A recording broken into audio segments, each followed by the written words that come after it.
Para quem não conhece, meu nome é Carlos Basílio, né? Sou professor aí da computação aqui em Rio das Ostras, e nesse período da pandemia, né, no início da pandemia, eu fiquei um tanto inquieto, né, com respeito a o que digamos assim, preocupado um pouco, né, com a nossa condição, a nossa situação, a questão dos alunos, efetivamente, né, em termos assim de ocupação, ser mais parado, isso é um negócio um tanto meio angustiante, né, para todo mundo, né? E aí eu promovi alguns encontros, né, para discutir assuntos relacionados às disciplinas que eu costumo ministrar. Mas aí, em paralelo a isso, um ex-aluno nosso, na verdade é um aluno da engenharia, né, da engenharia de produção, ele se tornou professor da UFRJ aqui em Macaé, e ele estava participando de um grupo de trabalho voltado para apoiar prefeituras com respeito à Covid, né, na verdade o combate à Covid. E eles estavam com algumas demandas lá de sistema, algumas coisas ligadas à computação. Ele fez um convite ao nosso departamento, que ele, como ele foi aluno aqui de Rio das Ostras, sabia que tinha um curso de computação e que tinham professores e alunos, né, interessados, né, que eventualmente se interessariam por colaborar. Então a gente se ofereceu, né, a professora Marcilene, o professor Alessandro também, a professora Leila, né, são alguns, o professor Léo mais recentemente, né, que é mais da área de computação gráfica, né? Então foram os professores que se disponibilizaram a colaborar lá com o grupo de trabalho. Tinha um painel que eu vou até mostrar para vocês aqui, que estava já em andamento, lá em desenvolvimento, e apareceu uma demanda para um sistema, que é um sistema de acompanhamento, de atendimento, que foi o que a gente não tinha, digamos que ele era órfão, né? Não tinha, ninguém tinha assumido. E aí a Leila e eu fomos os que, não, pô, então vamos focar isso aí, que é legal que não cria dependência com outros professores, com outros grupos, e a gente tem um projeto único aí para atacar, e a gente faz convite com os alunos, né, do curso e tudo mais que queiram colaborar. E aí foi aí que começou, e quando a professora Marcilene me convidou para fazer essa apresentação novamente, eu achei bacana, porque, na verdade, esse foi um dos projetos mais interessantes que eu me envolvi nos últimos tempos, não por uma questão assim de dificuldade, grau de dificuldade, não, mas assim, nós professores, quando a gente entra para a universidade, o nosso foco, apesar de a gente trabalhar dentro de uma área que é muito aplicada, mas a gente está preocupado muito mais com a formação de vocês, alunos, então com fundamentação, com coisas que são muito mais de base. Quando a gente vai para o mercado, a gente lida com problemas reais, com demandas reais, com restrições reais, e a gente, quando entra para a universidade, a gente costuma ficar um pouco afastado dessa realidade, né? Que tem um lado bom, mas tem um lado ruim, né? O lado bom é porque a gente acaba, assim, muito do que eu dou hoje de aula, de repente eu aprendi há 10 anos ou 15 anos atrás, e são coisas que não mudam, ou não vão mudar nem tão cedo, né? Porque são assuntos de fundamentação. Mas o lado ruim de você estar um pouco distante do mercado, é você perder um pouco o feeling para coisas mais aplicadas, ou pensar naquele egresso, no aluno que está no curso, qual a realidade que ele vai lidar no mercado, né? E aí, o quanto a gente puder antecipar isso em termos de informação, em termos de conteúdo, sem ficar sujeito ao mercado, isso é interessante para o aluno. Então, é sempre a gente, eu, professor do Alessandro, a professora Marcilene, a gente vive, de alguma maneira, envolvido com essas demandas reais, mas esse projeto foi um projeto que eu achei interessante, porque a gente conseguiu entregar. Isso é uma coisa que eu achei legal. Então, o sistema está sendo utilizado, isso aí foi algo que eu e os alunos, né, a professora Leia, a gente comemorou bastante, né, porque não foi um esforço que ficou ali depois engavetado. Mas vamos falar do projeto. Esse é meu e-mail, tá? carlosbasilio@edufbr. Quem quiser informação, fazer contato diretamente comigo. Essa apresentação que vocês estão vendo já está nesse site aí, vocês não precisam acessar, ele vai estar disponível, não vou tirar do ar, tá? Em CUFBR, tio Basílio, /palestras, /telemonitoramento. Ok. O que é o telemonitoramento, né? Basicamente, é um contato telefônico regular feito por pessoas, né, para acompanhar grupos com algum tipo de interesse.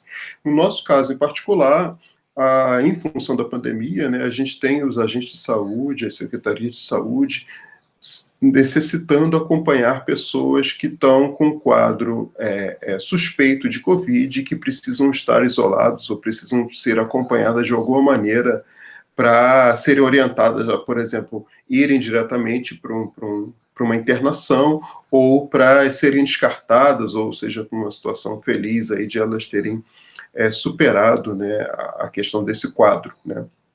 Então, o telemonitoramento é basicamente isso aí. Em cada contato que esses agentes fazem, né, são registradas informações do paciente de forma a melhor acompanhá-lo. Então, esses contatos normalmente são feitos a cada 48 horas, e aí é importante para um agente, daqui a 2 dias, por exemplo, saber que há 2 dias atrás o paciente estava com algum, por exemplo, apresentando febre ou alguma enxaqueca, e aí poder perceber, né, ao longo do tempo, ao longo dos dias, se aquele quadro está piorando, ou se está tendo uma melhora. E, na verdade, o acompanhamento ele não acontece apenas para pessoas individualmente, mas também para pessoas com quem aquela pessoa convive, os seus familiares, as pessoas com quem, por exemplo, eles compartilham a mesma habitação. O mecanismo, na verdade, a ideia, isso foi uma das gestões que foi apresentada para a gente, né?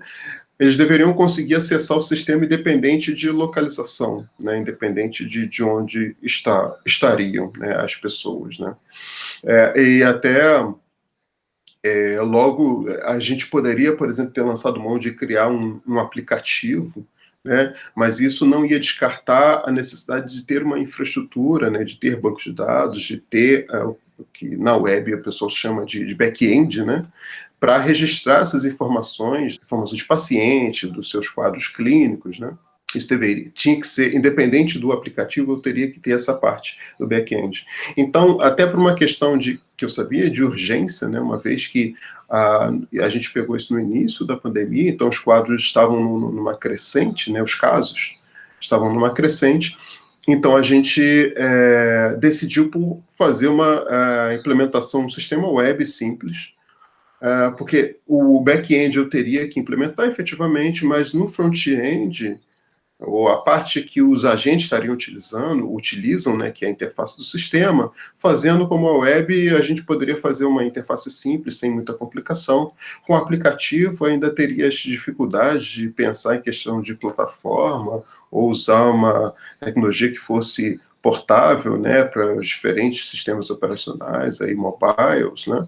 Então eu acabei achando que a solução mobile ia se complicar um pouco mais, e aí a gente partiu para a solução web. Essa proposta, como eu falei, ela veio desse GT, né, desse grupo de trabalho de professores da UFRJ de Macaé, com esse objetivo de apoiar as prefeituras. Essa proposta de implementação desse sistema, ela foi trazida até nós, além do Matheus, né, que é esse ex-aluno da engenharia de produção, que foi para a UFRJ, né, como professor, mas quem apresentou efetivamente foram 2 professoras da área de saúde da UFRJ, e elas, até então, elas tinham definido um protocolo, né, ou seja, um passo a passo de como fazer esse acompanhamento das pessoas, e esse passo a passo elas tinham criado um formulário no Google, né, um Google Docs, para fazer esse tipo de registro. O formulário atenderia muito parcialmente, porque eles teriam que ter uma maneira de gerenciar as entradas de dados, né, porque a planilha teria que ficar centralizada, a questão talvez de conflito poderia ter problema. O problema é que eles não conseguiriam fazer com a planilha, pelo menos não de uma maneira mais tranquila, é fazer com que a planilha alertasse que um atendimento precisa ser feito. Por exemplo, eu venho hoje, eu como agente de saúde, atendo a todos vocês, eu faço um atendimento a vocês, eu ligo para vocês para saber como vocês estão.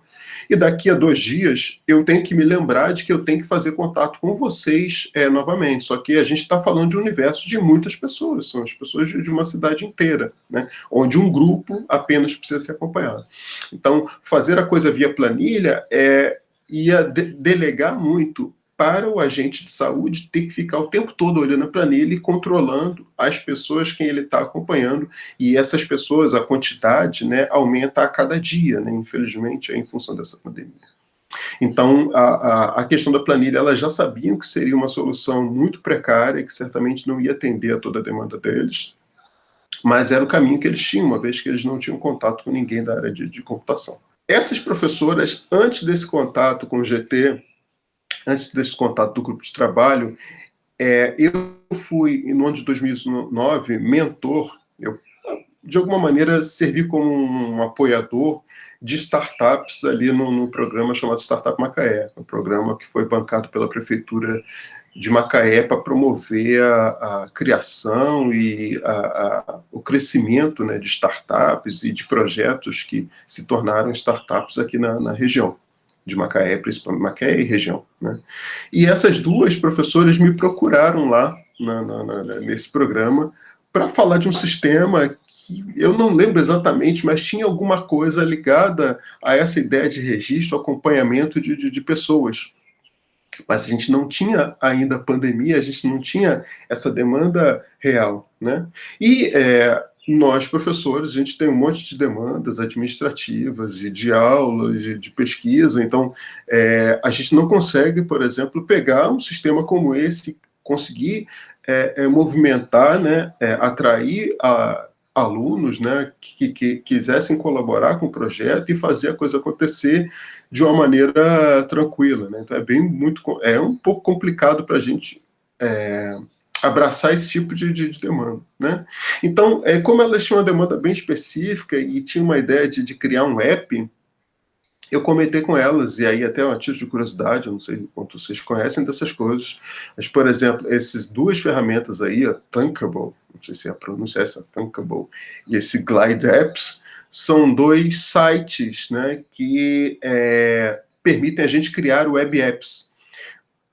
Na verdade, permitem pessoas que não têm o perfil técnico, que não têm formação técnica, criar web apps. O que seriam web apps? Seriam sites que tem um comportamento bem com cara de aplicativo, né? Então, quando a gente abre um site como esse, a gente pode, por exemplo, salvar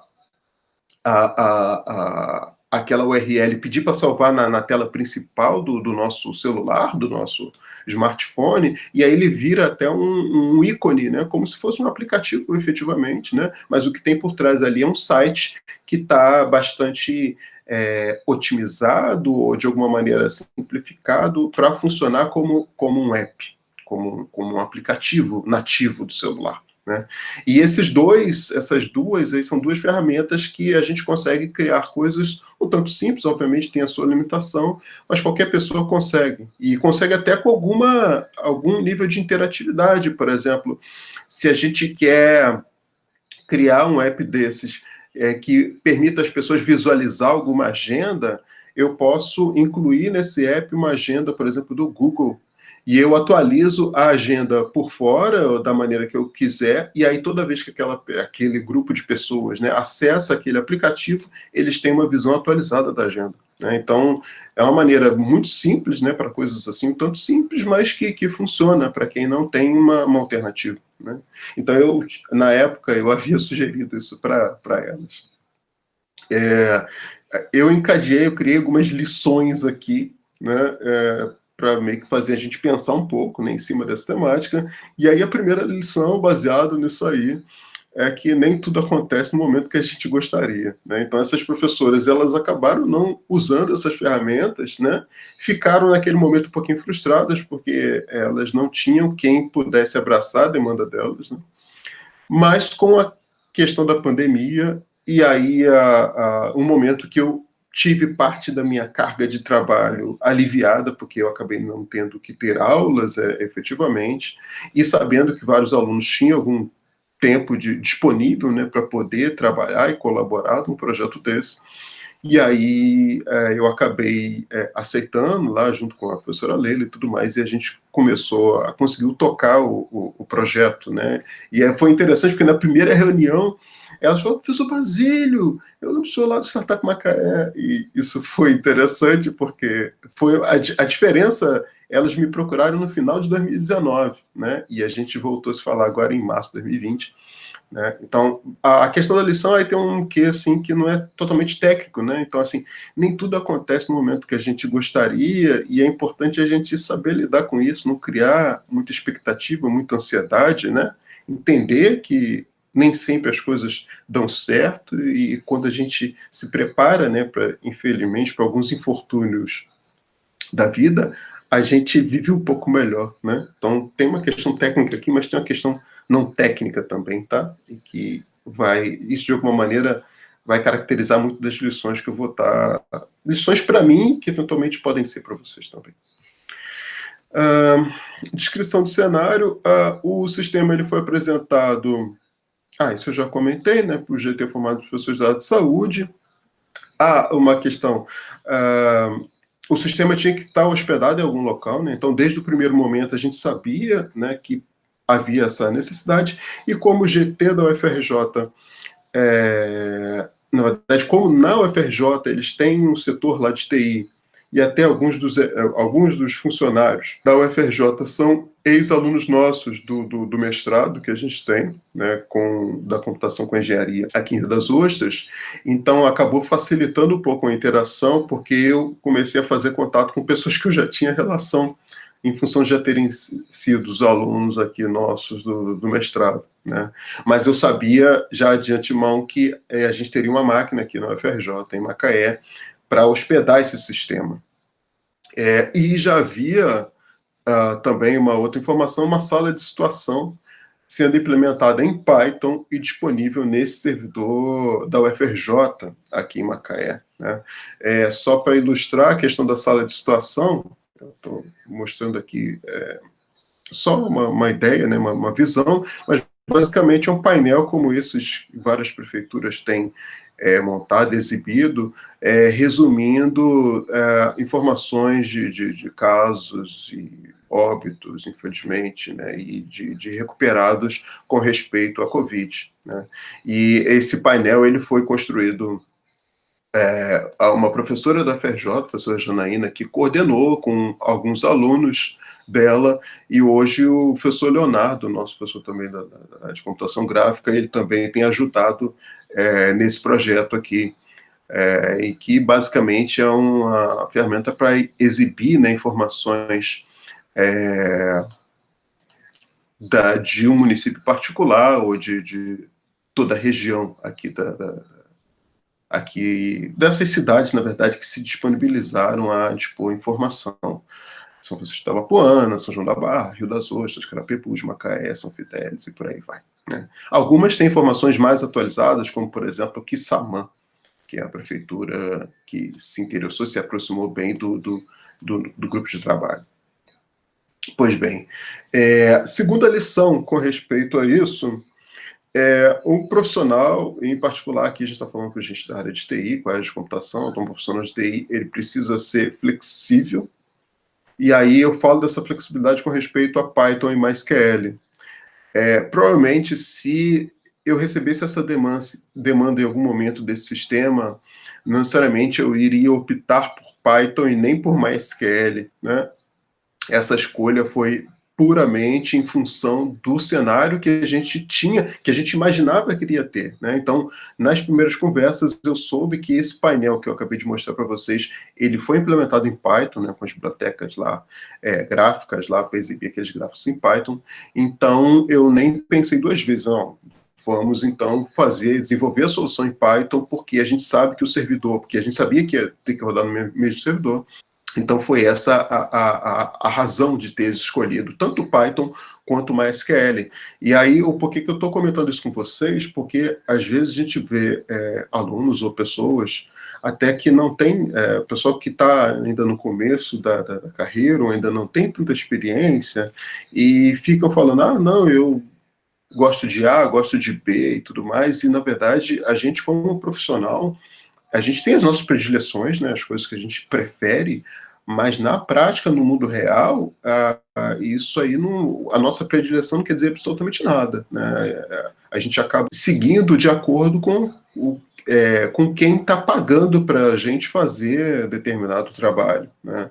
Então, é óbvio que se a gente tiver espaço e quiser colocar a nossa personalidade, o que a gente acha dentro de um projeto, isso é válido e, na verdade, é até bastante recomendável. Mas nem sempre a gente tem espaço. E esse era bastante o caso, era bastante a situação. A gente tinha um cenário meio obscuro, né, de não saber o que tinha no servidor lá, e só saber que já tinha uma aplicação com essas características, então a gente não inventou, a gente simplesmente escolheu essa stack, né, esse conjunto de tecnologias para avançar, né, para desenvolver. Então, assim, isso é uma coisa para os profissionais que são referência na área de computação, os que são mais desejados, né, eles normalmente têm um perfil flexível, né, então, assim, eu me lembro na minha época, ainda durante a faculdade, quando eu estava buscando estágio, uma das coisas que eu tinha muita resistência em fazer era no currículo informar quais linguagens de programação ou quais tecnologias eu dominava. Eu não gostava disso, por quê?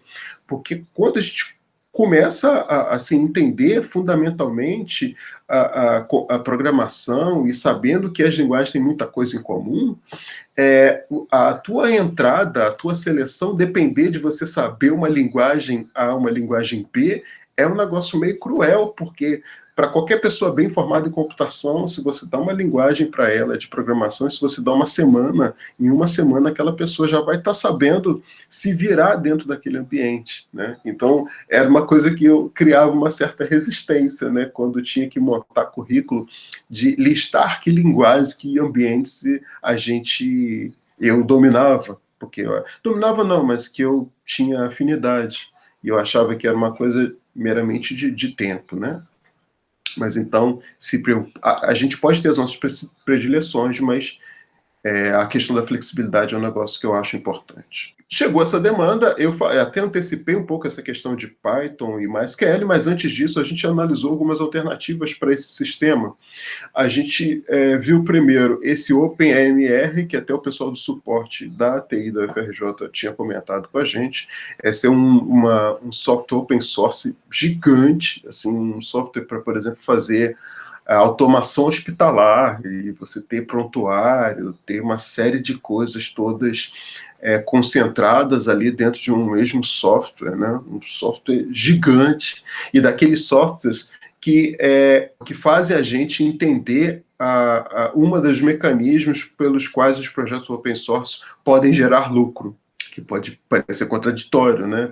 Principalmente para aqueles que nunca pararam para pensar nessas coisas. Então, quando você pega um software como esse, que a gente consegue pegar e acessar o código, a gente pensa, pô, como é que as pessoas ganham dinheiro com esse software? Como o software ele é muito gigante, tem muita informação, um hospital que queira adotá-lo, assim, implantá-lo, necessariamente vai precisar de alguma assessoria, algum apoio técnico para conseguir usar o software bem, porque o software é muito grande.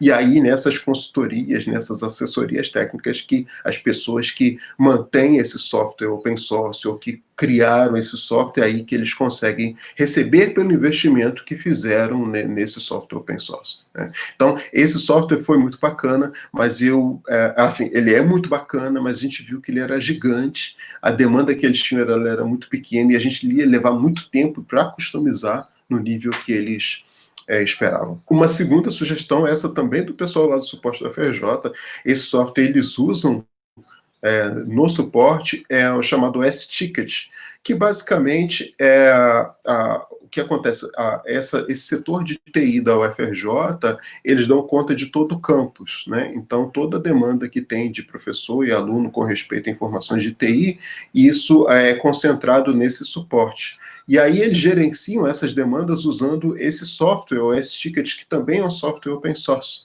mas bem mais simples e não é focado na área de saúde. Na verdade, ele é um software genérico, né? E aí, basicamente, quando alguém precisa de uma demanda lá no campus do FRJ de TI, abre esse software e cria um ticket. E esse ticket vai para algum setor que recebe um setor tipo de triagem, né, que recebe aquele ticket, que é um pedido, né, que algum usuário lá está fazendo, e esse setor de triagem caminha para algum setor responsável, e esse ticket vai caminhando até o ponto em que aquele usuário ele é atendido, e aí o ticket pode ser fechado. Então, gerência de tarefas, né, um gerenciador de tarefas lá para o setor de TI, né. E aí esse OS Ticket, ele é bem customizável, então a gente pode dar a cara que quiser, e ele foi um dos que chegou muito próximo da nossa demanda para o sistema, porque eles precisavam, né, porque as professores da área de saúde precisavam. Ele só pecou, ele só não tem uma característica, que é a característica que a gente precisava, que um ticket, ele deveria poder gerar outros tickets, ou seja, uma demanda de usuário pode, de forma automatizada, gerar demandas de outros usuários. Na verdade, o que a gente faz no atendimento é, cada encerramento de atendimento, ou seja, eu fiz o contato com vocês, né, em função dessa questão da Covid, né, e aí, quando eu encerro o atendimento de vocês, o sistema gera um atendimento, gera um agendamento para daqui a 2 dias.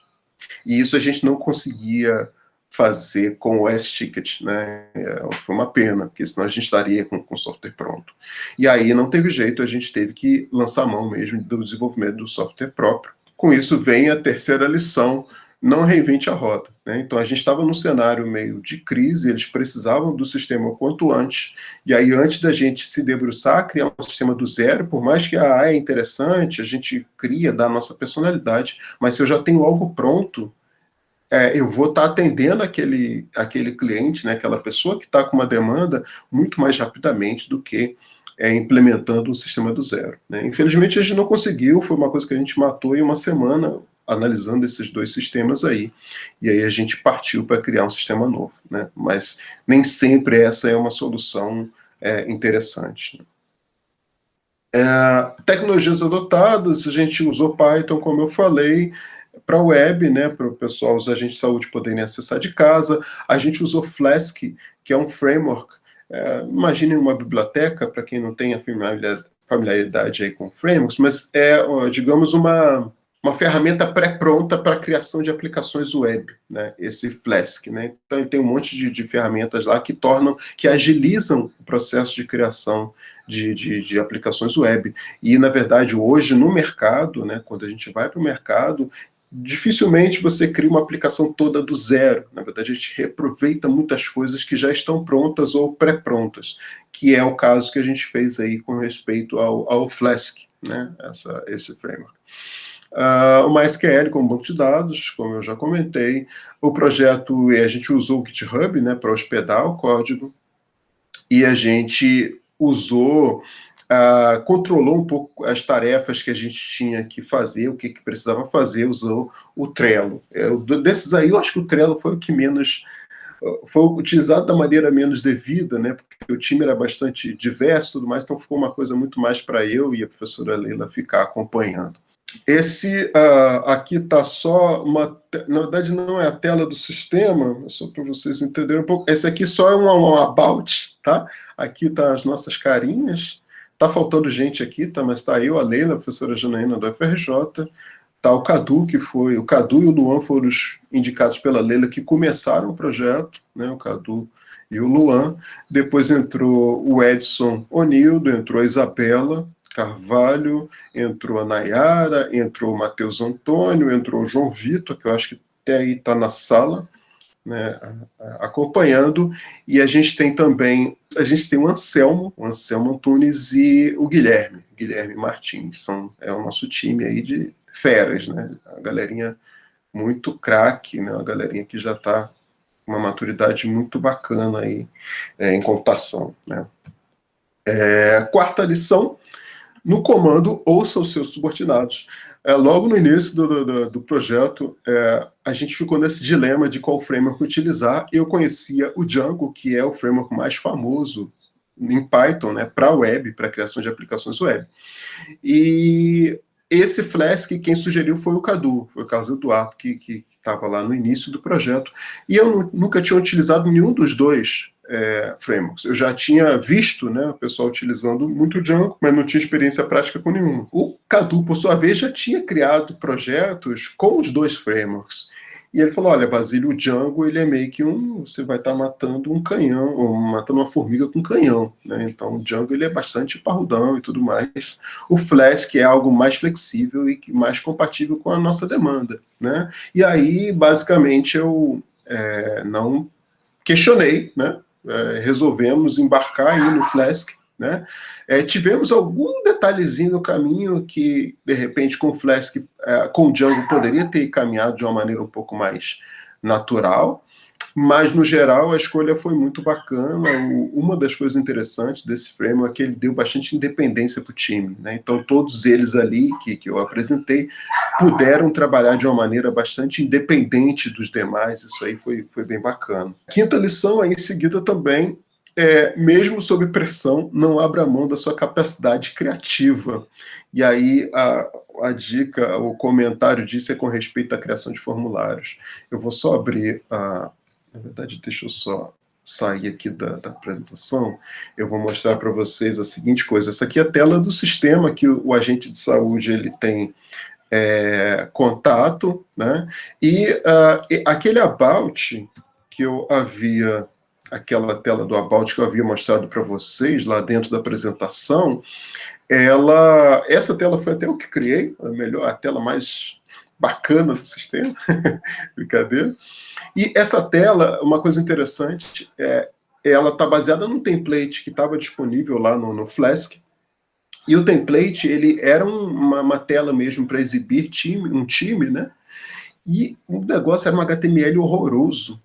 E aí o que eu fiz? Eu olhei aquilo, fiquei incomodado, e eu tive a ideia, eu acho que eu já tinha visto a galera usar o JSON, que é um formato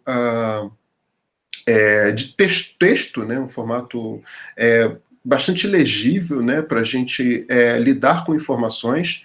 É um formato, normalmente, que é utilizado para troca de informação entre sistemas, né?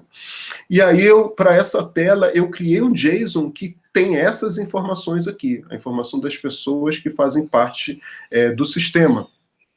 E essa tela aqui, basicamente, ela lê esse JSON e faz essa renderização. Então, adicionar novos colaboradores aqui nada mais é do que colocar umas tags de texto onde eu informo qual é o e-mail, qual é a instituição, qual é o cargo, o que faz e o nome, boto textualmente e aí a tela é renderizada com essa informação, né? Então, essa coisa de usar o JSON ficou muito elegante, muito simples de manter. E aí, o pessoalzinho, isso, na verdade, acabou sendo uma incumbência. Eu vou criar um novo atendimento aqui para vocês verem como os agentes de saúde eles trabalham, né? E aqui tem informações, nome, CPF, CNS, são várias coisas que são adicionadas, né? Deixa eu colocar um nome aqui qualquer, só para vocês... Eu não vou concluir, porque eu tô aqui conectado no banco de dados oficial deles, então... eu não vou até o final, não, mas é só para vocês visualizarem uma coisa. Então, tem alguns campos aqui. Tem alguns que são obrigatórios. Deixa eu ver o AZ. Deixa eu dar um next. Tá. Conseguiu atendimento, sim. Aí eu vou para o próximo etapa. Aí aqui começam algumas perguntas que são comuns no protocolo. Por exemplo, se a pessoa apresenta alguma doença crônica. Se ela coloca não, nada acontece. Agora, se ela coloca sim, observe que não tinha, né, o campo aqui, né? O campo aparece no momento que eu optei pelo sim, e aí ele informa qual é a doença crônica que tem, e por aí vai, né? E a mesma coisa vai para vários campos que aparecem aqui nesse formulário. Então, dependendo do tipo de pergunta, eu tenho várias opções que são abertas, né? E, assim, todos esses campos, eles vieram... o pessoal se baseou, obviamente, naquele formulário lá no Google Docs, no Google Forms, né, que o pessoal da área de saúde havia definido. Tem alguns desses formulários aqui que são muito grandes, então eles descem 2, 3, 4 níveis, né? E aí fazer um HTML com isso tudo aqui, ou criar esse front-end aqui, é um negócio que manualmente daria um trabalho tremendo. E aí o pessoal, eu acho que o Edson e a Isabela foram os principais, mas o pessoal colaborou também com isso. O que o pessoal fez? O pessoal definiu um JSON, da mesma maneira que eu fiz lá para o About, o pessoal definiu um JSON, onde toda essa interface aqui, ela é construída baseada em texto, né? Então tem a parte lá do Python que lê o JSON, né? Ou seja, lê tags de texto, né, basicamente, né, para quem não está acostumado aí com o que é o JSON, é um formato bastante legível, né? E a gente lê o JSON e monta essa tela. E aí, nesse JSON, tem informações como, por exemplo, se um campo é obrigatório, se ele é uma lista de itens. Então, isso tudo está lá de uma maneira muito bacana. A coisa é tão fácil, o JSON ficou tão fácil de manter e de atualizar essas telas, que teve um episódio que teve uma demanda do pessoal lá da área da saúde, e a gente fez uma call, né? Eu estava com o sistema aberto, a gente discutindo ainda a ordem, né, de organização dessas abas aqui, e eu resolvi, me atrevi e fiz isso. Uma das mudanças de conteúdo, do que tinha que ter em termos de nome de label, em termos de ordem ou de conteúdo, eu fiz em tempo real com a pessoa que estava me pedindo. Obviamente, assim, para isso aqui funcionar, eu preciso atualizar o banco de dados, né? Então, se eu criar um campo aqui no JSON, vai aparecer o campo aqui, mas aquele campo ainda não vai estar funcional, porque eu preciso mexer lá no meu back-end, né? Mas só eu consegui mudar em tempo real para a pessoa que estava ali com a demanda. Então é isso aqui que você quer? A pessoa olhou, beleza, é isso aqui, beleza. Então agora dá um tempo para a gente conseguir mexer no back-end. Mas isso demonstrou, assim, primeiro, a facilidade que a gente tem em manter esse sistema.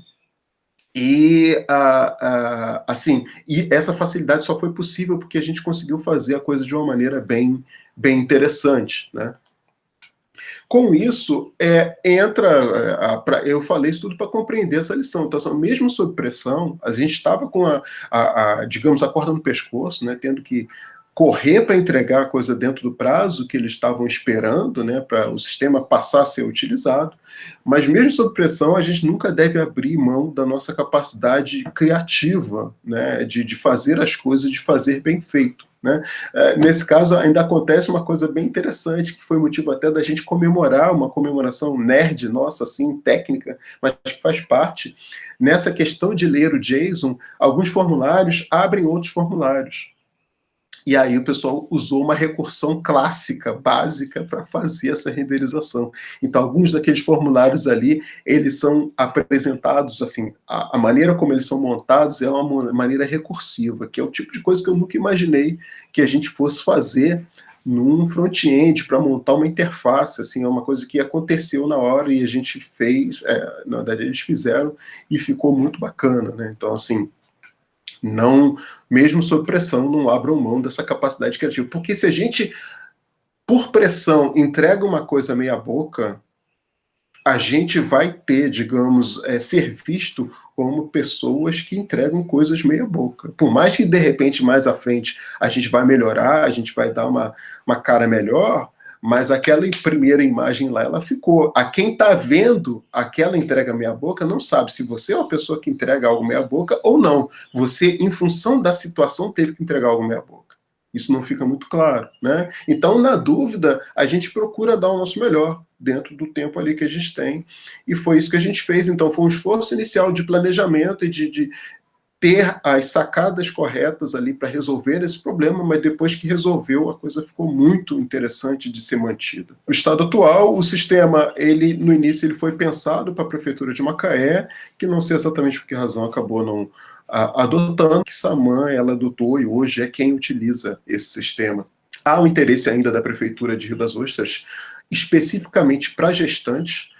Tem várias gestantes, infelizmente, aqui no município com Covid, e aí tem um setor específico da prefeitura preocupado em fazer o acompanhamento dessas gestantes, não apenas durante o prazo que se imagina, o que é o comum, né, de acompanhamento, que é de 2 semanas, 3 semanas, mas, na verdade, a ideia desse setor é acompanhar essas gestantes durante todo o final da gestação dessas mulheres e pós-gestação, para tentar de alguma maneira, ter uma visão única, homogênea de como essas pessoas estão lidando, né, com essa questão aí da pandemia, né?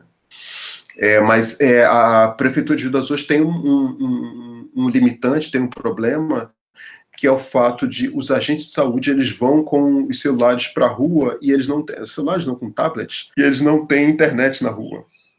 Então, e como a gente criou uma implementação web, a gente precisa de internet o tempo todo.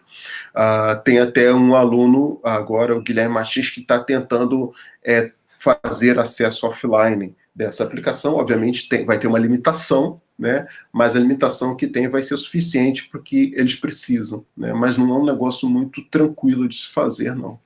Mas a gente está na batalha para tentar atender. Mas, assim, esse interesse parcial da prefeitura, a gente não tem isso nem muito formalizado. A gente viu como um desejo deles, né, para eles aumentar a chance deles adotarem o sistema, e aí a gente está tentando atender essa restrição deles. Esse é o link, né? Na verdade, eu não estou divulgando isso aí, porque é um acesso que, na verdade, as prefeituras, as pessoas autorizadas deveriam ter, mas é só para vocês terem ideia de algo que, de fato, está disponível e está sendo utilizado. Sexta lição, seja sincero com o seu cliente. Então, a primeira conversa com o Kissamã, eu já estava um pouquinho frustrado do pessoal de Macaé não ter adotado no primeiro momento, né, o sistema. E aí, na conversa com o Kissamã, eles vieram com um monte de questões, né? Porque, por exemplo, a prefeitura tem vários sistemas da área de saúde instalados, né? Que atendem, né, a administração, no caso, na parte de saúde. Mas demandas iniciais do pessoal de Kissamã era que o sistema tinha que falar, se integrar, se comunicar com esse sistema que já estava implantados. Integração é uma das coisas mais complicadas que a gente tem na área de computação, né? Bastante delicado, porque são times diferentes tendo que falar uma mesma língua. Isso não é muito simples, e a gente estava num projeto com um monte de pessoas que estavam fazendo trabalho voluntário, e eu tive que fazer contato com pessoas lá que são pagas pela prefeitura, né, via licitação, né, para desenvolver os sistemas. Então, assim, a coisa não estava muito homogênea. E aí teve um momento, logo no início da reunião, que falou: olha, gente, o que a gente consegue fazer hoje, até o momento, é exatamente isso aqui. Eu estou trabalhando com alunos que são voluntários, a gente não tem nenhum patrocínio, a gente quer colaborar, mas eu preciso da compreensão de vocês que eu não tenho pessoas trabalhando o tempo todo. É muito diferente de estar conversando com uma empresa, né? Então eu fui bastante sincero, e até uma da secretária lá, ela falou: o professor não precisa falar mais não, eu já compreendi porque eu sou psicóloga. Falou assim para mim, eu até levei um pouco, eu achei que ela estava meio incomodada, né, assim, achei que ela não... Na verdade, essa primeira reunião não foi nem um pouco positiva, assim, eu achei que eles não iam usar o sistema. E, na verdade, aconteceu exatamente o contrário. Eles, assim, 1 ou 2 semanas depois da nossa conversa, eles começaram a usar o sistema com uma senha beta, com um sistema totalmente, assim, ainda com informações de Macaé, e eu nem sabia disso. Quando a gente soube, foi numa sexta-feira, foi um misto de alegria e desespero. Alegria porque a gente tinha um cliente, a gente tinha alguém que estava utilizando o sistema, isso aí para os alunos, eu acho que foi um troféu tremendo, né? Mas tinha um problema que, já estão colocando dados, então, assim, eu preciso ter backup, né? Eu preciso ter garantia que aquele banco de dados ali está estável e tudo mais. Então, assim, a primeira coisa que eu fiz foi baixar um backup dos dados de pessoas, né? De moradores, né? Lá de Kissamã, para minha máquina local. E aí fiz contato depois com o suporte, a gente teve que implantar essa questão de backup, tivemos que migrar banco de dados. Então, assim, trouxe uma realidade, né, que é a realidade de aplicações que são utilizadas de fato, né? Mas a sinceridade foi uma coisa importante. Eu não quis, apesar de eu estar querendo naquele momento, né, ter um cliente e mostrar para os alunos: olha só, temos um cliente e tudo mais, mas eu não podia enganar, porque eu tinha que ser muito sincero e honesto com eles, né? E também com o time, né? Então, com os alunos, né? O tempo todo eu procurei ser bastante franco, falei que a gente não tinha cliente até aquele momento, então o desenvolvimento do trabalho não teve tanta pressão assim, eu também nem tinha direito de exigir tantos de alunos tão bons e tão voluntários, né? Mas não teve tanta pressão. Uma coisa curiosa que, por exemplo, lá, eu lembro da Isabela, quando eu falei a informação que a gente tinha um cliente na sexta-feira, há 2 semanas, uma semana pelo menos, a Isabela ela tinha que me entregar uma parte de uma implementação e ela não estava focando muito. E aí, quando eu falei que tinha um cliente na sexta, na domingo, ela deu lá o pull, ela atualizou o sistema com a entrega e ela falou: Basílio, eu tenho que confessar que ter um cliente para mim foi o gás que eu estava precisando terminar a funcionalidade, né? Então, assim, foi bastante importante, né? Essa questão de ser honesto, ser sincero, isso aí é bastante importante em qualquer contexto, né? Na área de TI não é diferente. Algumas questões antigas foram atacadas, a gente teve que fazer algumas adequações do sistema para Xamarin, algumas demandas específicas, até o João Vitor, que está aí, foi um dos que ajudou nessa adaptação, né? Questão de responsabilidade do sistema, ou seja, de fazer com que o sistema ele pudesse ser acessado por um computador ou por um celular sem muito prejuízo na questão da visualização dos dados, né? Isso em termos de web é chamado de responsividade, né? Então, responsividade é a capacidade daquele sistema de se adaptar ao tamanho de tela, né? Então, e na nossa primeira versão a gente não tinha isso, isso era um problema, a gente não se preocupou muito com isso.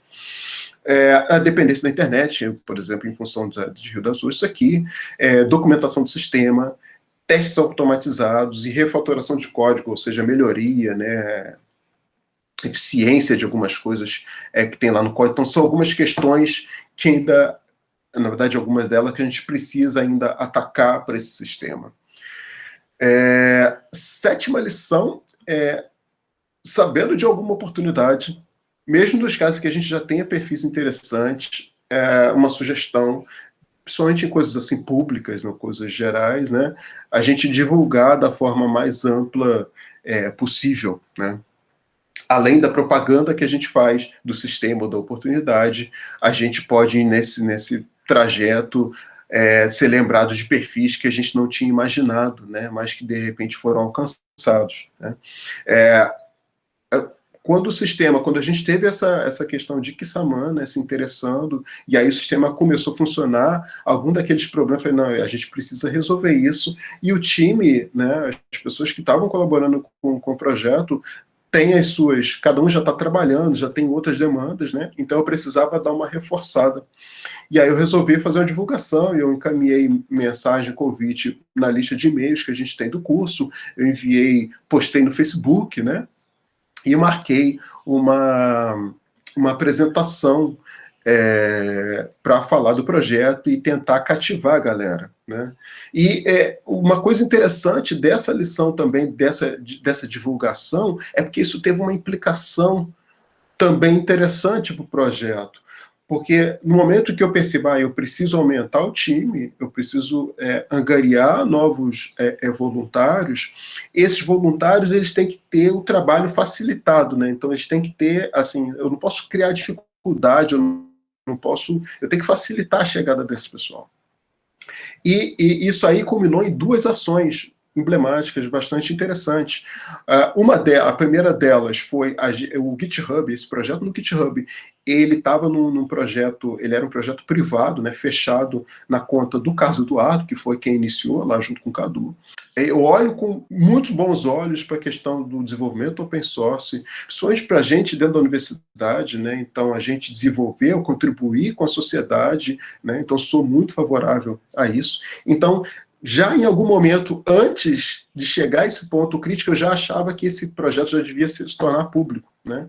Mas nesse momento eu tive que... Porque senão ia começar a ter que gerenciar, colocar mais pessoas no projeto e tudo mais, no projeto que eu digo no GitHub, né?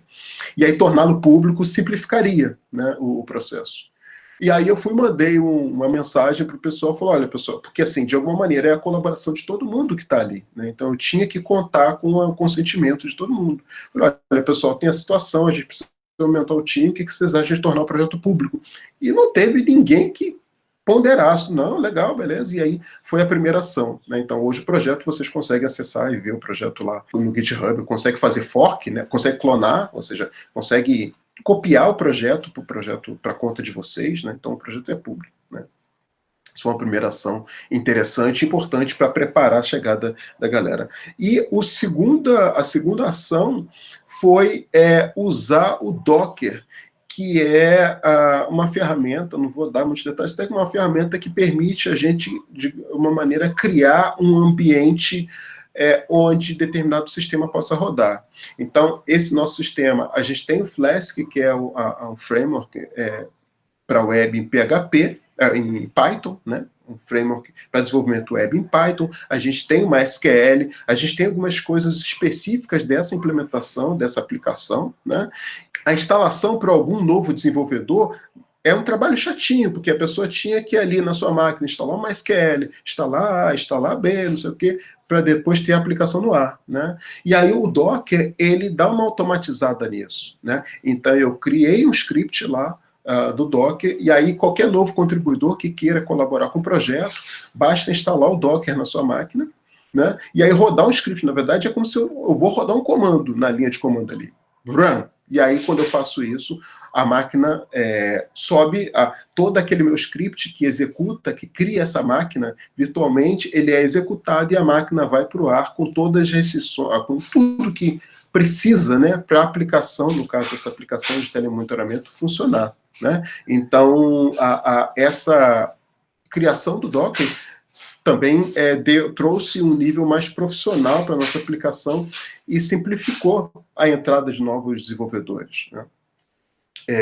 E aí, com isso, algumas das demandas, por exemplo, o João Vitor, que está aí, eu não sei se ainda está, porque eu não estou vendo o pessoal da sala, ele atacou algumas dessas adequações do sistema para a necessidade XAMAN.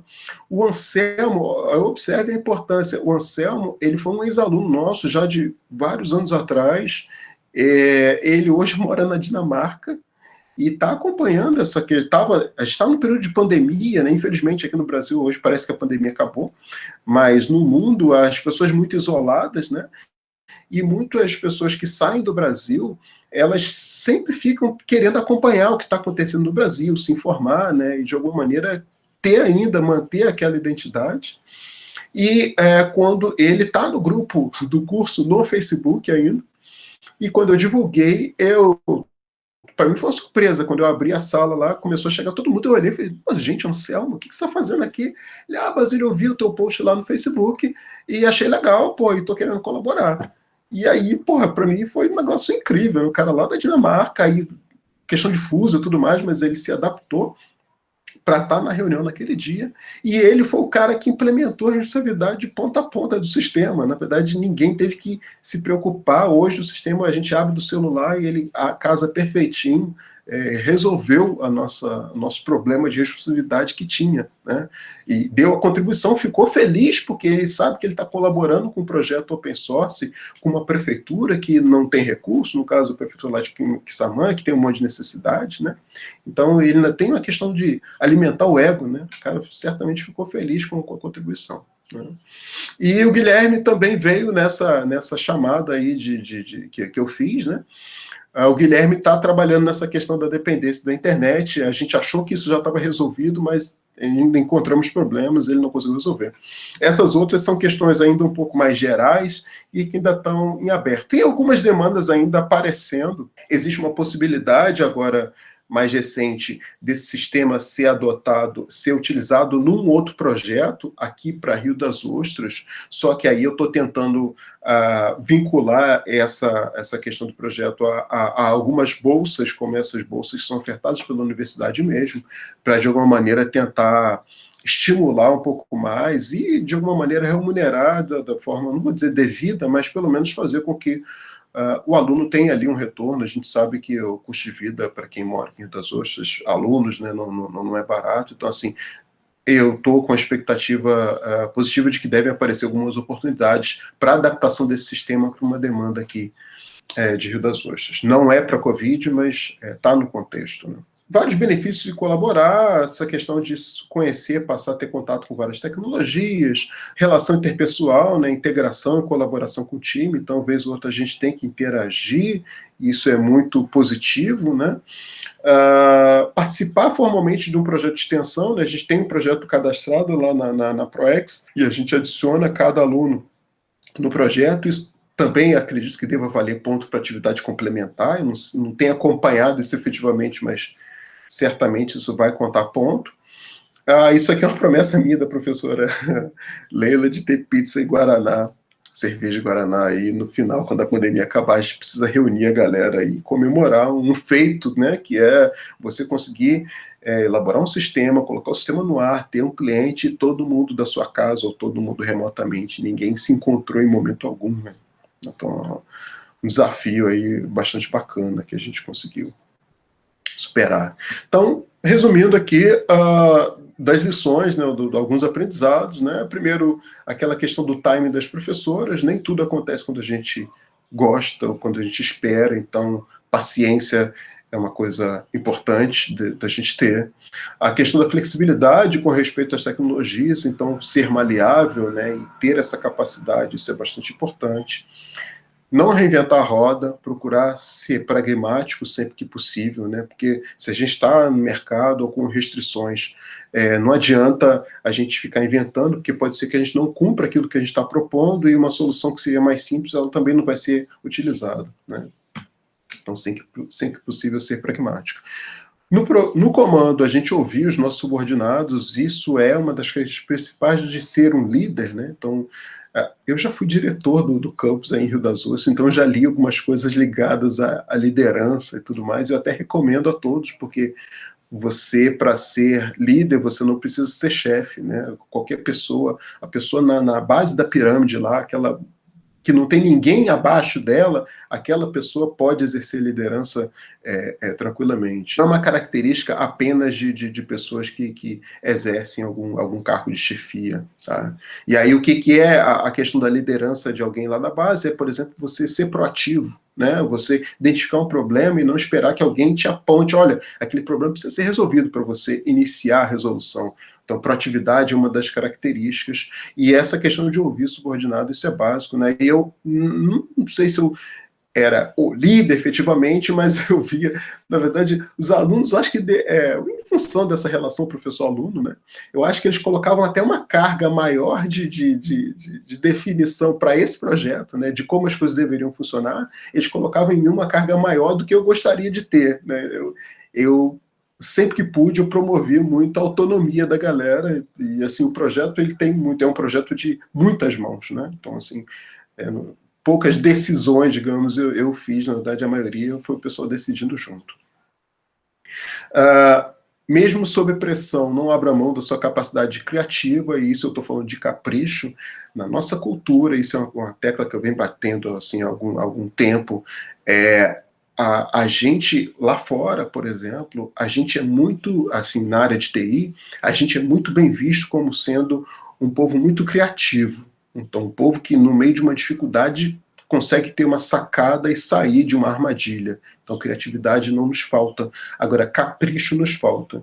A gente se satisfaz, tá funcionando, então beleza, então deixa rolar, não vamos tentar fazer o melhor daquilo. Isso é um tiro no pé, né? Então, porque se a gente tem condição, se a gente tem capacidade de fazer da melhor forma, de uma maneira mais interessante do que a gente está fazendo, a gente deveria buscar essa excelência. Isso aí traz um diferencial que na nossa cultura é um pouco comum. Então, se a gente começa a ter essa preocupação desde já, de ter excelência nas coisas que a gente está fazendo, a gente começa a se destacar em relação aos demais, e para vocês que vão em algum momento estar no mercado, esse destaque ele pode ser decisivo. Né? Ser sincero e honesto, e aí não tem muito o que falar, isso aí eu acho que é super importante, né?